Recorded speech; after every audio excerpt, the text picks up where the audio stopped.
निस्वार्थ होकर किया गया कोई भी कार्य ईश्वरीय कार्य बन जाता है। संसार में इतनी उदासीनता क्यों है?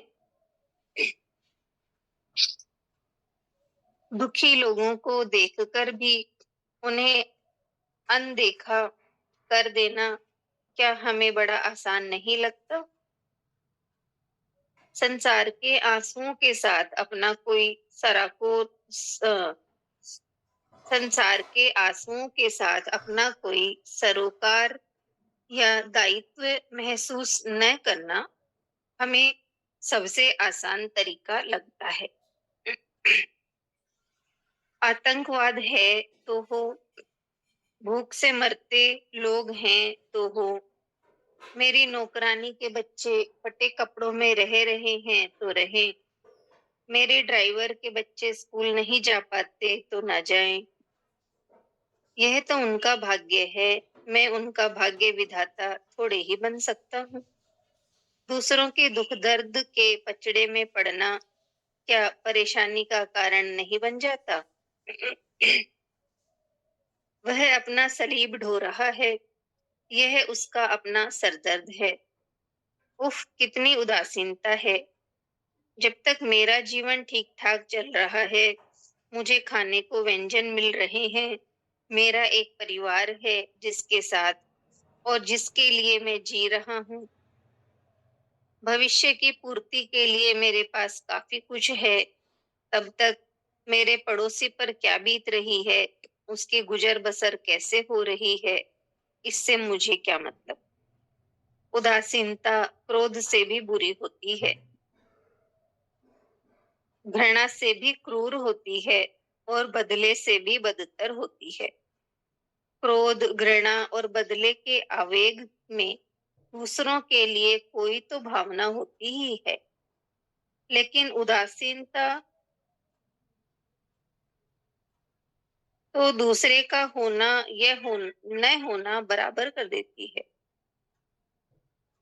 उदासीनता दूसरों के प्रति आपकी भावनाओं को सुन्न कर देती है।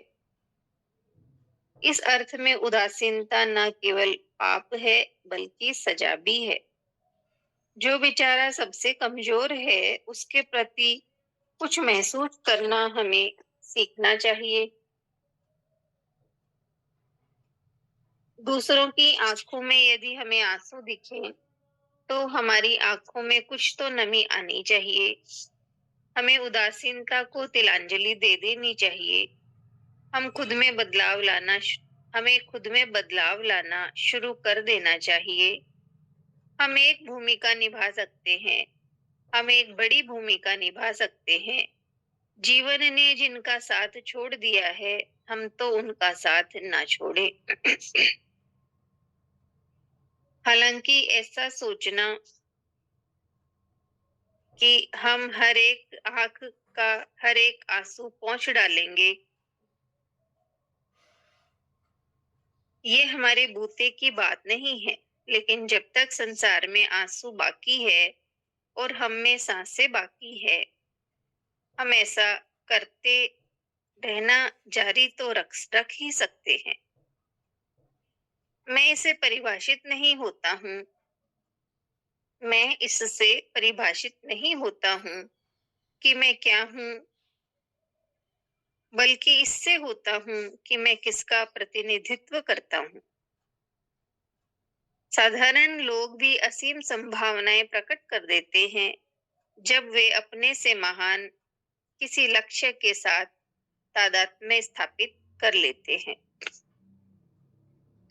कोई भी कार्य जिसमें कोई दूसरा मुझसे आगे होता है, वही कार्य मेरे भीतर से एक विराट व्यक्तित्व को प्रकट कर देता है।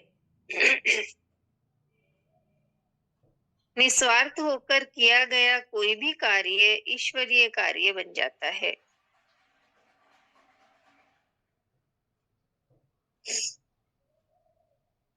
कोई वकील, कोई स्कूल शिक्षक, कोई पत्रकार, कोई बढ़ई एक महान उदाहरण तभी बन पाए जब उन्होंने अपने से महान किसी लक्ष्य के साथ तादात्म्य स्थापित किया। हृदय का प्रयोजन दूसरे हृदय से जुड़ना है। आइए हम फिर से महसूस करना शुरू करें, बिल्कुल नए सिरे से। जब आप सृष्टि को महसूस करना शुरू करते हैं, तो सृष्टा आपको महसूस करने लगता है।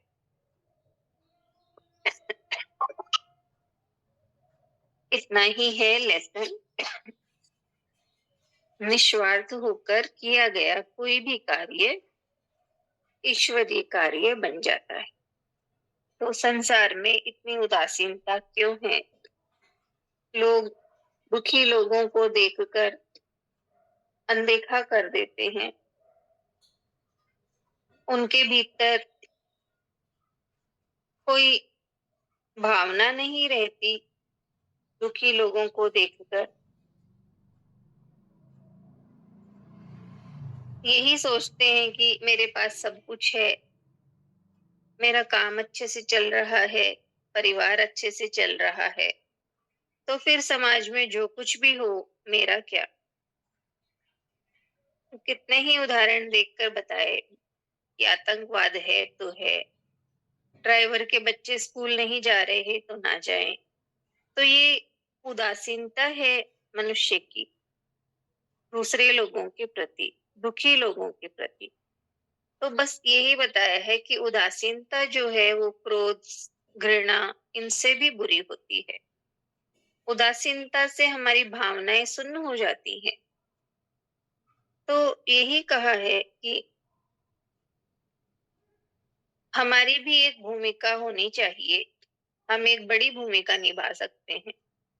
जिनका जीवन ने साथ छोड़ दिया, हम उनका साथ ना छोड़ें। तो यही बताया है कि जब हम जब कहा कि कोई भी साधारण लोग है किसी महान लक्ष्य से अपने आप को जोड़ लेते हैं, तो उनके भीतर में भी बहुत बड़ी संभावनाएं प्रकट हो जाती है। यानी साधारण सा काम करने वाले भी, उनके भीतर भी असाधारणता या असीम संभावनाएं वो प्रकट होने लग जाती। तो इसलिए यही कहा है कि कोई भी इंसान महान तभी बन पाता है जब वो किसी महान लक्ष्य से अपने आप को जोड़ ले।